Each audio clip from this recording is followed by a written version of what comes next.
기도하겠습니다. 하나님 아버지 감사합니다. 새해를 허락하신 하나님, 1월 1일 아침 저희들 주님 앞으로 나오게 하셔서 감사합니다. 2021년 새해에는 하나님의 말씀과 함께 말씀을 의지하여 기도하며 믿음으로 살아가는 한 해가 되기를 원합니다. 이 아침에 주님 앞에 나와 간절히 기도하는 주의 자녀들을 기억하시고 하늘의 은혜를 허락하여 주시옵소서. 오늘도 우리에게 말씀하여 주옵소서. 예수님의 이름으로 기도드리옵나이다. 아멘. 오늘부터 우리가 1월, 2월, 3월 이렇게 4월까지 누가복음을 함께 묵상하게 되겠습니다. 사복음서 가운데 누가복음은 매우 특별한 책인데요. 누가는 바울과 함께 사역했던 사람입니다. 의사로 알려져 있고 헬라어 문체가 아주 뛰어나다고 평가를 받고 있습니다. 누가복음을 보면 오늘 말씀을 살펴볼 때 예수 그리스도의 탄생 배경에 대한 말씀이 상당히 길게 기록되어 있는데 그 중에서 오늘 본문은 세례 요한의 출생을 예고하는 내용입니다. 사복음서에 세례 요한의 이야기가 등장을 하는데 그만큼 예수 그리스도의 탄생과 또 사역 가운데 세례 요한이 차지하는 비중이 크기 때문에 그렇습니다. 그리고 세례 요한의 분명한 역할이 있었기 때문이죠. 누가복음은 이 세례 요한의 출생의 그 배경을 자세히 소개를 하고 있습니다. 오늘 말씀을 보니까 5절에 유대왕 헤롯 때에 아비야 반열에 제사장 한 사람이 있었다고 소개하는데 그 이름이 바로 세례 요한의 아버지 사가랴입니다. 이 사가랴의 아내는 엘리사벳이죠. 이 두 사람은 어떤 사람이었느냐? 하나님 앞에 의인이었습니다. 주의 모든 계명과 규례대로 흠이 없이 행하던 사람인데 문제는 잉태를 못한 것이죠. 그런데다가 두 사람의 나이가 많습니다. 마치 구약의 아브라함 이야기를 보는 것 같죠. 구약의 이야기와 매우 흡사한 그런 배경을 가지고 있습니다. 그러니까 사가랴는 제사장으로서 자식이 없는데 나이는 많고 인간적으로 보면 자식을 낳기가 매우 어려운 환경이라고 할 수가 있겠죠. 그런데 그들에게는 늘 자식을 달라는 기도가 있었던 것 같고 또 그러한 소원이 그들의 마음에 있었던 것 같습니다. 매우 개인적인 것이죠. 당시에 결혼을 해서 오랫동안 생활을 하는데 자식이 없다. 그들에게 가장 큰 소원은 자식을 달라는 거 아니겠습니까? 하나님이 자식을 주는 것. 그것보다 그들에게 더 큰 소원은 없었을 것입니다. 왜 하나님께서는 신실한 사람들, 그것도 제사장인 사가랴에게 왜 자식을 주지 않으실까? 그런 생각들을 자신들도 했을 것이고 주변 사람들도 아마 했을 거예요. 그럼에도 불구하고 사가랴는 자신에게 맡겨진 직무를 충실하게 잘 감당을 하고 있었습니다. 하나님께서 자신의 기도에 응답해 주지 않고 여전히 자식이 없는 상태에서 나이가 많이 들었지만 그들에게 맡겨진 직무를 소홀히 하지 않았습니다.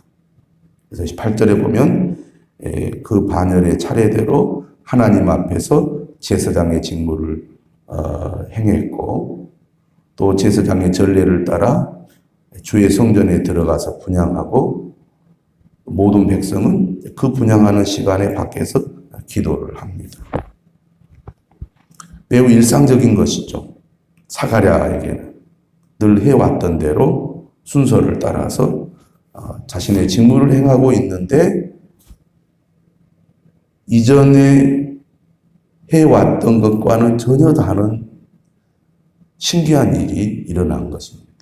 다시 말하면 우리가 매주일 교회에 와서 예배를 드리고 또는 새벽에 매일 하나님 앞에 나와서 기도를 합니다. 그러면 그러한 삶이 매우 일상화되면 똑같은 것이 반복이 되는 거죠.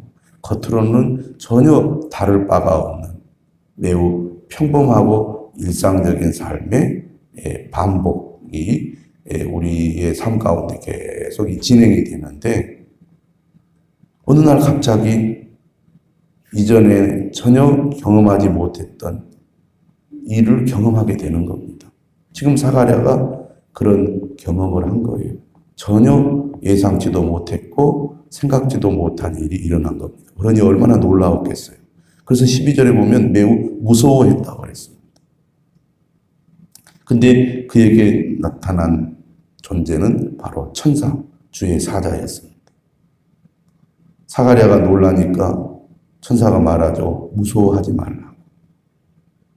그러면서 수태고지, 다시 말하면 아내가 이제 아들을 낳게 될 거라는 하나님의 뜻을 전하게 됩니다.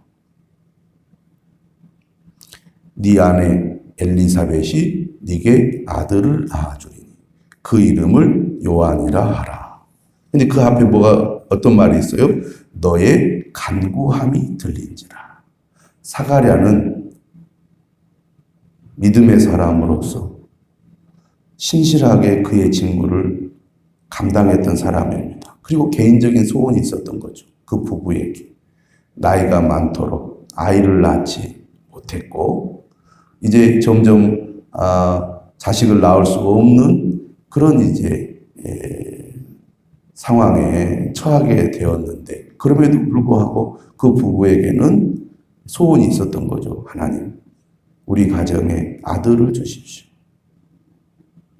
그런 개인적인 간절한 소원을 가지고 기도를 했는데 주의 사자가 나타나서 아들을 낳을 것이라고 이름을 요한이라고 지으라고 그렇게 알려준 겁니다. 그런데 사가랴의 기도는 개인적인 기도였는데 하나님의 응답은 개인적인 응답이 아니었습니까? 사가랴는 단순히 자신의 가정을 위한 기도를 했었는데 하나님은 사가랴의 기도에 어떤 응답을 주셨냐면 하나님의 나라를 위한 사람으로 주실 계획을 가지고 계셨다는 것입니다. 그러니까 어떻게 보면 내가 생각하고 기도하는 것보다 더 큰 것을 하나님은 예비하고 계셨다는 거죠. 이게 사가랴의 어떤 기도의 특징이라고 하겠습니다. 내가 생각하고 기도한 것보다 하나님은 더 큰 계획을 가지고 사가랴의 기도에 응답을 주신 겁니다. 그래서 너만 기뻐할 것이 아니라는 거죠. 많은 사람도 그의 태어남을 기뻐할 것이다. 왜? 16절에 말하죠. 그가 이스라엘 자손을 그들의 하나님께로 많이 돌아오게 하겠습니다. 하나님의 나라, 특별히 주의 오심을 예비하는 매우 중요한 임무를 띈 그런 자식이 될 거라는 것이죠. 그러면서 17절에 또 말합니다. 그가 또 엘리야의 심령과 능력으로 주 앞에 먼저 와서 아버지의 마음을 자식에게 거스르는 자를 의인의 슬기에 돌아오게 하고 주를 위하여 세운 백성을 준비하리라. 엘리야의 심령과 능력으로. 우리가 성경을 알고 있기 때문에 기억하고 있습니다. 메시아가 오기 전에 엘리야가 먼저 올 것이다. 그런 예언이 구약에 있지 않았습니까? 바로 하나님의 예언대로 이 땅에 온 사람이 바로 세례 요한입니다.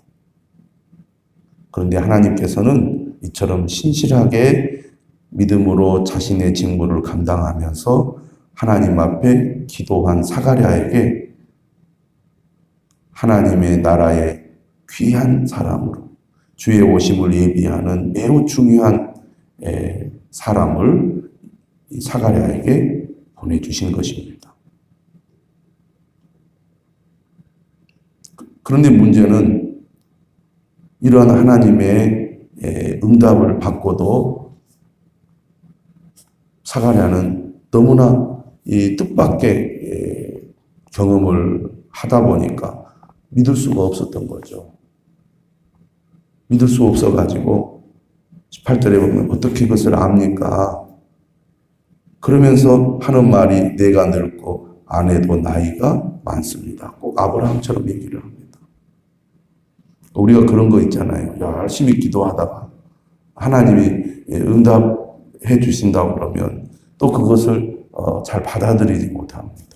그만큼 우리는 믿음이 있는 것 같고 또 믿음으로 기도하는 것 같지만 막상 하나님이 우리를 사용하려고 하면은 전혀 믿음 없는 사람처럼 말하고 행동할 때가 많지 않습니까? 사가랴가 지금 그런 태도를 보이고 있는 것이죠. 그러자 천사가 자신을 밝힙니다. 나는 하나님 앞에 서 있는 가브리엘이라고. 이 좋은 소식을 전하여 네게 말하라고 보내심을 받았다고. 그렇게 얘기를 합니다. 그리고 사가랴가 이 천사가 전해준 하나님의 말씀을 믿지 못하니까 거기에 대해서 벌을 내립니다. 어떤 벌을 내립니까? 말을 못하는 벌을 내려요. 이 일이 되는 날까지 네가 말 못하는 자가 되어 능히 말을 못하리니 이는 네가 내 말을 믿지 아니함이거니와 때가 이르면 내 말이 이루어지리라. 하나님의 말씀은 반드시 이루어집니다. 하나님은 반드시 약속을 지키는 분이십니다.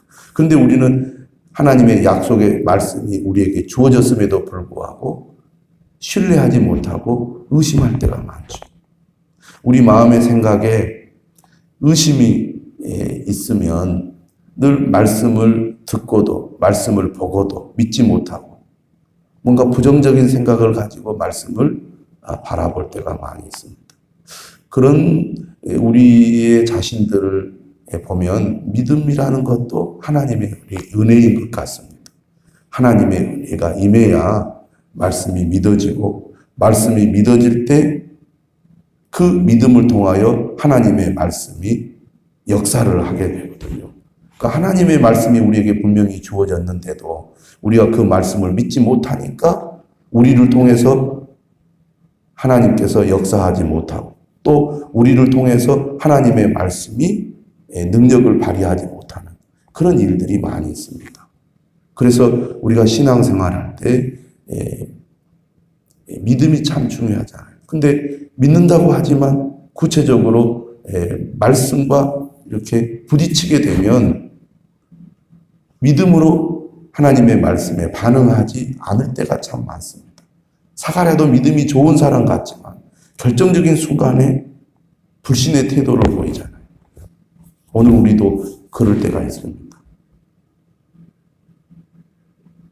그래서 우리가 오늘 사가랴를 통해서 여러 가지를 생각하게 되죠. 하나님이 당장 응답해 주지 않고 내 앞에 하나님의 응답이 없어도 신실한 믿음을 가지고 나에게 맡겨진 직분과 사명을 충실하게 감당하는 사가랴를 우리가 배워야 할 것입니다. 뿐만 아니라 하나님께서 말씀으로 우리에게 약속하시고 또 응답해 주시겠다고 할 때 그 말씀을 우리가 절대 신뢰하면서 하나님의 말씀을 믿는 자가 되어야 하는데 사가랴처럼 이 중요한 순간, 결정적인 순간에 말씀을 신뢰하지 못하고 말씀을 믿지 못하는 그런 태도로 우리가 신앙생활을 하고 있지는 않는가. 우리 자신을 돌아봐야 할 것입니다. 오늘 사가랴는 결국 요한이 태어날 때까지 말을 못하는 자가 되었습니다. 사람들은 환상을 본 줄 알고 이상하게 생각했죠. 그는 그의 몸짓으로 뜻을 표시하고 말 못하는 그런 상태로 이제 집으로 돌아가게 되고 엘리사벳은 이제 잉태를 하고 5달 동안 숨어 있으면서 이런 고백을 합니다. 주께서 나를 돌보시는 날에 사람들 앞에서 내 부끄러움을 없게 하시려고 이렇게 행하시니라. 당시에 아이를 낳지 못한다는 것 자체가 부끄러운 일이었습니다. 그런데 하나님께서 엘리사벳을 돌보셔서 결국 그에게 은혜를 베풀어 주신 거죠. 이 엘리사벳은 이러한 하나님의 은혜를 지금 체험하고 있습니다. 1월 1일 금년 한 해 우리 앞에 어떤 일이 일어날지 우리는 솔직히 알 수가 없습니다. 작년 한 해 코로나가 발생해서 이렇게 전 세계를 흔들어 놓을 줄 어떻게 알았겠습니까? 하지만 지난 2년을 돌아보면 모든 것이 하나님의 은혜임을 고백합니다. 우리는 2021년 한 해도 하나님께서 우리를 인도해 주실 것이라고 믿어야 하겠습니다. 그리고 하나님을 믿는 믿음으로 금년 한 해도 살아가야 할 줄로 믿습니다. 무엇보다도 하나님의 약속의 말씀을 붙들고 그 말씀을 의지하여 2021년을 살아가는 우리 모두가 되어야 하지 않겠습니까? 오늘 새해 첫날 아침 하나님께서 우리의 기도에 은혜 주실 줄로 믿습니다. 기도하겠습니다. 하나님 아버지 감사합니다.